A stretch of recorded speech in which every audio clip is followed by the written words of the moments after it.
So it's been about almost a week Mm. um, since my wife was rushed into emergency surgery, and um, how do you feel? I feel that she's recovering every day, little by little. How do you feel? Some days are good, some are not.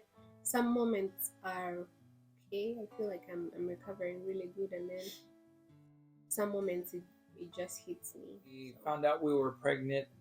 Um, I would say early January.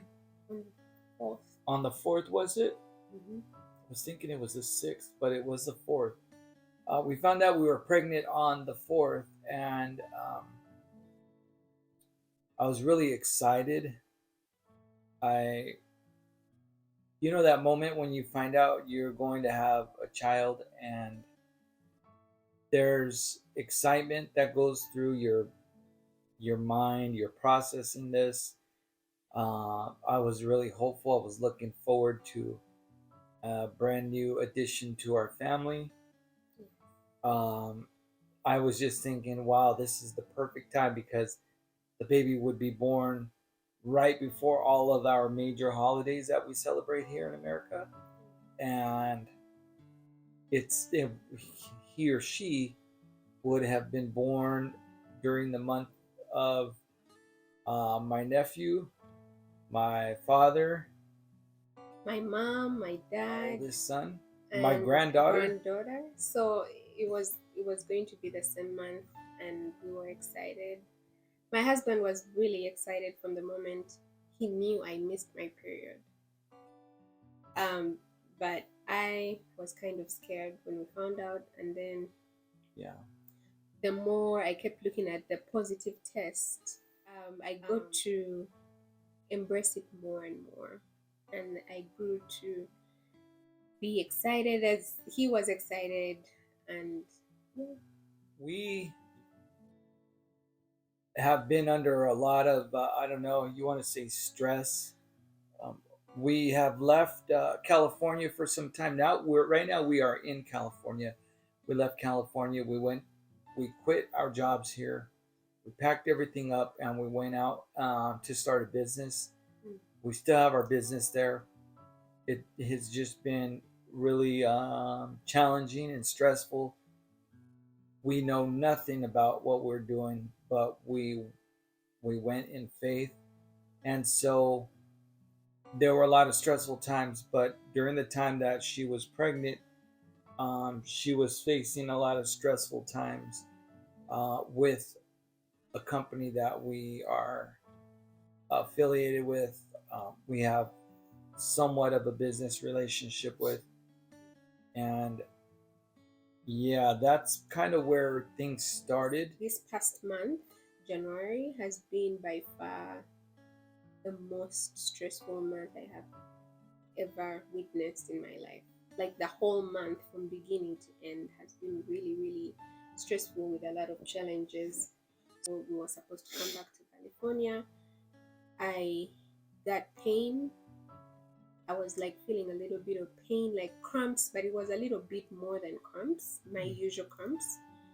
And then I go to the restroom, and my husband, I mean, while I was there, I noticed that I'm spotting or bleeding a little bit, but it Yeah. was it was like brown blood, which indicates like old blood, and I had the pain as well. So I called my husband to the bathroom and told him, and immediately he said, "Let's go to the hospital right now." I, We're I going to the actually did hospital. not think it was an emergency. Personally, I did not. If I was alone, I would just like sleep it off or just relax and watch a movie or something. But he was like, we're going to go right now. So Yeah. we went to the hospital, right? Yeah, but no, yeah. I told her we're going to the hospital. She was in so much pain she couldn't stand up. She was like leaning over. She could barely move. I'm just glad we made it to the hospital, in the hospital doors, to the front registration, and then to once they found out she was pregnant and having pain, they actually brought out a wheelchair, babe. Yeah, they brought out a wheelchair to wheel me in, and take me and do like all the tests. They did the blood, the urine. I did ultrasounds. I did the, the on top, the You ultrasound on did a top, vaginal and and then yeah, vaginal abdomen too. or Yes, abdomen. stomach. I don't know what it's called. There you go. Yeah. You know the words. An abdomen and a vaginal, and then we had to go sit and wait for the doctor, like to see what the doctor says. And then when the doctor came in, they he said, well, your blood and urine and everything is good. Everything looks good. You, of course, show you're pregnant, but our ultrasounds show we don't see anything in the uterus. We don't see a pregnancy. Yeah. Yes. But he said, well, I mean, it's too early. I think I was about like 4 weeks and 6 days, or Yeah. 5 weeks, close to that. So he said it's pretty early. So some people take long to show, but otherwise your blood and everything shows it's fine. And then they give me this shot on my hand, my right hand, my right arm, to prevent the pregnancy from my body from like fighting off the pregnancy, because I'm blood type negative B. I didn't even know all this time. And then he says, but I want you to go see an OBGYN. And he set us up for an appointment 2 days later. So on Friday, we go to see the OBGYN to get like a more specialized opinion. Yeah. When we got there, the OBGYN, she was so kind. She's a really, really nice lady. She did they did my urine. It came out positive, of course. She did the vaginal ultrasound. And she said, well, I don't see anything particular, but I can see a gray area, which the doctor 2 days before had not seen a gray area. So she said, this is a sign to show you're pregnant, but I can't be conclusive. We're going to run your blood again, and then we'll see what your blood levels look like. But the results will come back next week on Monday. Like, okay, cool. That was Friday. Saturday is when we had to come to LA, right? Was it Saturday or Sunday? I think Sunday. Sunday. Yeah. So we would get. She said she would send the results to us by email. So we were going to get them Monday, which was perfect. We're going to be in LA. That's when we come to do the interview. And then the second thing is, when she sends the results, it's perfect timing. We can tell the family. But then our interview, because of that pain and having to be a uncertainty. little bit uncertain, that our lawyer said that I would recommend that we reschedule the interview, because we have a long drive to go to where our interview place is, and he just did not want to risk it. So on Monday morning, I received the email. We opened it together, and it said, unfortunately, this pregnancy will not continue because it will not continue. Yes, you conceived, but the baby stopped growing, or something like in those lines, because your HCG level has dropped by half. I was confused at first. I mean, I understood very well what everything meant with the testing and the decline of the HCG levels. I understand it very well, but I just didn't understand why that happened. She questioned if it had to do with her body. I questioned if it has to do with because I'm diabetic. So there was just like unanswered things, and we couldn't get the doctor on the phone because we would have to make an appointment to have more like a consultation. Yeah. I felt lost, like my like hopes or my dreams of this child coming into our world coming into the world was something like that that I had already known that I wanted to have a family with my wife. But at the same time, feeling confused and feeling lost, I'm trying to support my wife and be there for her. I mean, if you would have seen the curtains, everything was dark in here.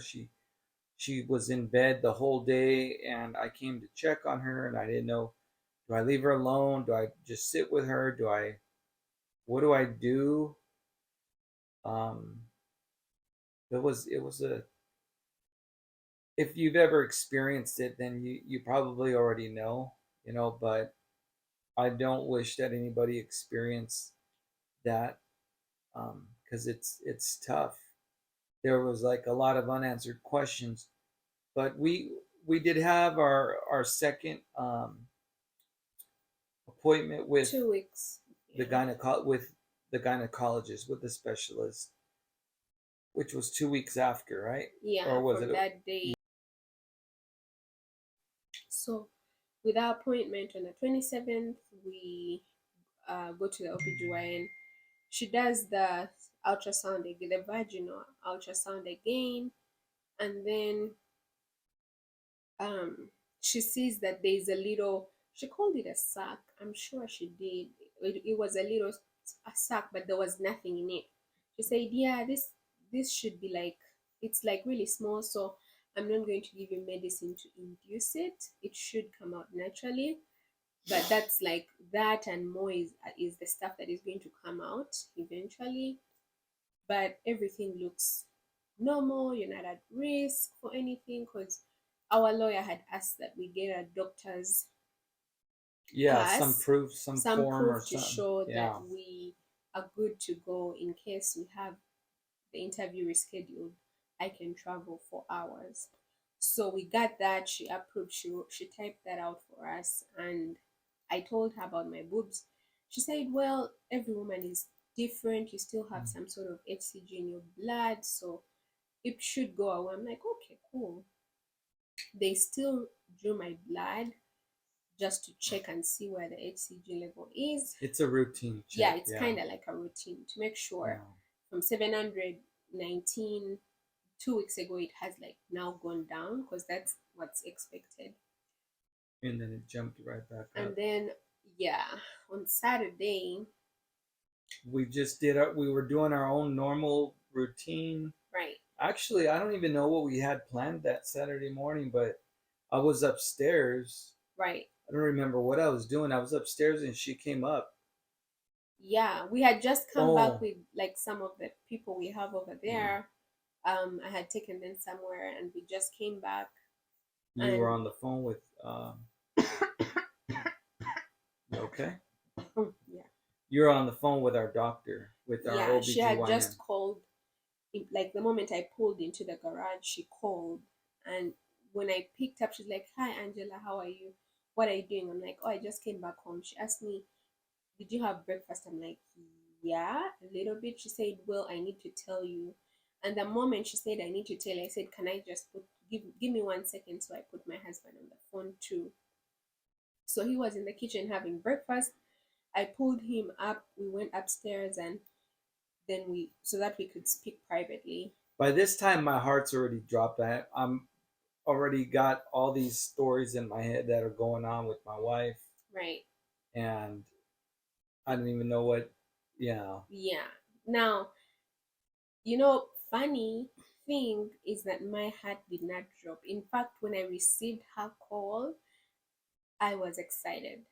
The reason is because I had spoken to a friend from our first visit with her, and I had told with the doctor, and I had told her, well, my pregnancy is not going to continue. She said, trust God. Many things can happen, and the pregnancy is still there. Blah blah blah. So she kind of gave me that hope, and I believed. I believe in we are Christians. I believe in God. I believe in miracles. So when our OBGYN called very early in the morning, not very early, but when she called on Saturday morning, my thought was, well, think you're really pregnant, like the pregnancy is going to continue, something like that, right? So she goes ahead and says, I need you to, I think your results have come back and your HCG is now 3,000 plus. And that is indicates that you're having an ectopic pregnancy. I need you to go to the hospital right now. Do not eat anything at all. And that doctor will be expecting you there. Yeah, that's that call was, it's almost as if I someone just hit me and I was just hearing echoes. That's kind of like what I was hearing. Because here I am, I've just got approval that I'm okay. I'm not in any pain anymore. I'm not even spotting. And then told me Yeah.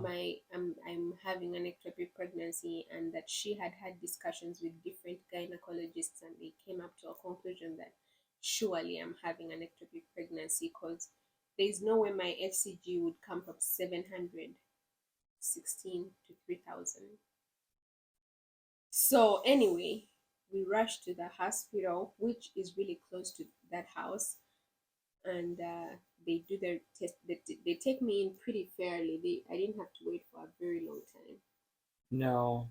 And from that point, it just seemed like everything was a rush. Yeah. Everything was, when you go into the hospital, you're taken in by the severity of your situation. Right. So once we got there and we were we were told to ask for a specific doctor. I mean, we were there all day, but they got on everything, like all the testing. They did the vaginal again. They They did did, it like 5 times. Different people, five different, one person after the other, and that's, I think for me, that's when it kind of clicked. I'm like, this something is really not right. One person should be able to do the ultrasound and see what they need to see and have it done. So and all this time I had to stay in another room. I couldn't go in. So now I'm thinking they've taken my wife without even letting me see her. right. And it was I don't know how long was it? An hour? Yeah, it was But even, yeah, it was like an hour. it felt like the whole day waiting by myself. Yeah. So they roll me back into the room where he was after all these tests they've done. And a nurse comes and says, do you have an IV? I'm like, no, I do not have an IV. It's like the intravenous thing that they use. You know what an IV is. If you don't, it's the one that they use to put fluids in your body when you're in the hospital. I told her I don't have one, but I don't think I need one, because I had not reached the point of acceptance. Um, Yeah. that something is really wrong, and I'm going to need like more care, higher level of care. So she came and said, well, there's an order for you to have one because the doctors think that you are having an ectopic pregnancy and you need to go into the surgery room like immediately. So she puts it on. Another nurse comes and gives me a gown for me to take off all my clothes. Now it's like really getting real. And then just like that, like my husband said, it was like this quick. Everything was like really quick. Happening fast. And she's really scared. Yeah. We started praying. I started calling different people that we know from our church. I called our dad. Did you call back home? Did you call mom? No, you recorded me on a video And and I sent it sent it to to them. mom and Yeah. dad in Uganda. So everything just started, and she was in so much. You were really scared, huh, babe? Yeah, I was really scared. I was scared too. Because how do I come from a point where my body is just supposed to naturally carry a child, and now I've come from where they think I'm having a miscarriage, now to be pregnancy, now emergency surgery, like how in 1 month. So I they brought me back to the operation place to prep me. they left my husband down, which wasn't a good idea. I was like so scared. I wanted him to be there. But then they brought him back, which was good. So was like just So we were them. in a pre-op room, right? Yeah, it's called a Basically. pre-op. Yeah. Yeah, for a little while, and they prepped me. We signed documents, and Off yeah, she went. The anesthesiologist came in and reassured her that she was going to be okay. yeah, I already know a lot of, because I work, most of my work in the past had been in the medical field, so I know like all the procedures, but she doesn't know. yeah, And so the people that were there that worked in that hospital, our OBGYN, everybody has been just amazing, very kind, very loving, caring, very just um, compassionate mm-hmm, for our situation. So we were really blessed to have that. They were just good people. yeah, So then they gave her the anesthesia, and then within a couple of seconds, I was trying to get my goodbye in and kiss her, and then the anesthesiologist, he's kind of big, so I was trying to go around him, and finally I kissed her. In the moment they turned, they pushed her in the bed, turned over like she was just out. It was just yeah. seconds. It was like really. I had a really bad experience with my with In anesthesia Uganda. in Uganda when I had my son, because I had him through C-section. So that was my fear, that I was going to have another bad experience, Yeah. because it was so painful when they put it in. I remember having tremendous, like the pain was over the top, and because it works in seconds, I just like shouted and then went quiet. So that's kind of what I thought. But these guys were really nice. Said, we're going to make you comfortable. It might just like burn a little, but it's And you're gonna gonna be forget. okay. You're not even going to know anything. You Yeah, won't you even won't have any remember. dreams. I mean, those are the basic things that we probably know, but you just need someone to reassure you Yeah. in that moment. And he did a great job. Him and his team really did a good job. When they put it in, I remember the what I kept telling to myself is, I kept looking at my husband, because he's the last person I wanted to look at, not anywhere, not the walls, not the doctors. And I kept focusing my eyes on him, and I just felt like, oh, I'm gone. But that was a nice thing for me to be able to see. He was the last person So I once see. they wheeled her out, I left. I went to get something to eat, then I came back, and it didn't even seem like long. Maybe less than an hour she was out of the OR. I was sitting in there, and then the doctor called me, and he said, "Hey, everything went well, went perfect as it could possibly go. She's doing fine. She did have an ectopic pregnancy. We took out her right fallopian tube, Mhm. right? And she's going to experience X, Y, and Z. Just to keep an eye out for that, but she should be fine. Make sure she gets up, she moves around, she you know, she can't lift anything heavy. Yeah, all the things I already kind of already understand and know. Then after that, like 2 minutes later, 3 minutes later, the nurse called me and said, "Oh, um, you can come in a few minutes, so you can help wake Angela up, your wife up, and so you're welcome to come back." But I was already upstairs in the waiting room. But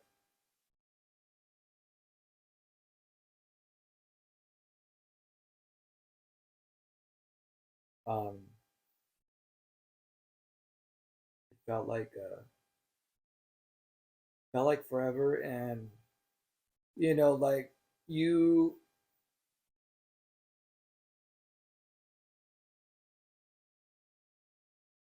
I guess when we really need to put our faith in God, like sometimes you say, "Oh, I have faith, I have faith," but there's moments in your life where you really need to place all your trust in God and your faith in God, because like I've told her before, like that's all I have is the faith that I have in God, that things are going to be okay, and trying to reassure my wife and um, be there. I was so scared, but not once did I ever show her that fear in my face or in my eyes. Um, and I just told her, "Hey, I'm going to be here when you leave, and I'll be here when you wake up." So she woke. They called me in. The nurses called me in, and it wasn't. It was just minutes. I got there, and the nurse was saying, "Hey, your husband's here. Do you remember? Could you hear?" And so I was like, squeeze. She was squeezing my hand. Yeah, you were squeezing. I had my two fingers were inside your hand. You were squeezing, and she was like kind of out of it. No, actually, she was really out of it. But she was like, "Is that it? Is that it?" Yeah, that's it. So it was just such a hard time seeing my wife in the condition that she was in, because my wife is very lively and she has a lot of energy and she has a really great spirit. If you ever meet her, you'll see it shine through her, and you love to be around her. And it just seemed like this is not my wife. It's not the wife that I know. Um, it's been 5 days today. Yeah, Saturday, from Saturday Saturday, and we are on in Thursday Thursday. now. Yeah. So I'm grateful to God for my recovery, my quick recovery, that I'm even here and able to speak on camera and like move around and do stuff, And talk about it too, talk because about it, she's been in a really bad emotional and psychological, in a mental bad space. And space. yeah. And you know, we I'm just I don't know how to communicate. um I've been in that space somewhat, but I've been supporting here more, and so supporting her more, and so I haven't gone through that process fully. But we're just grateful that we're here. And Yeah. And that we are still trusting God even when it's hard. Right now it's really hard. We have many questions.